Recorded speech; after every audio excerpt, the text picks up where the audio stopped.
like, okay, I'm really good at being an RBT. I've really learned how to be an RBT, but now what? And then they become a BCBA and they actually haven't had the opportunity.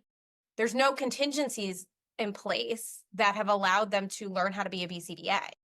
Yeah. And also too, you're so limited with what you can actually, engage in during your supervision because like you said, but once you transition to a BCBA, it's night and day on your experience. And once you earn that credential, you are literally responsible to maintain that credential and you have to know what the heck you're doing. So that's why it's so important to, especially in grad school, while you guys are accumulating your hours, ask all the questions, ask for opportunities. If there's an intake, say, I want to sacrifice your free time if it's outside of your work hours to join a parent training meeting, to ask for to help with updating the VB map or whatever the assessments. So it's really up to you guys to really speak up and advocate, like Nicole said, for opportunities to start counting hours and gaining experience.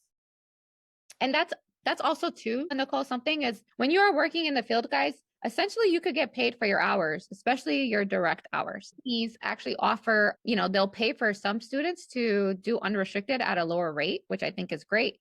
But when it comes to supervision, expect not to be paid for it unless you're actually working in the field. Really good point. It is a really good point. Is that like sometimes, and I've worked with people who are like, well, I'm not getting paid, so I'm not going to do this. And it's like, but it's ultimately, okay, that's fine, but it's your certification.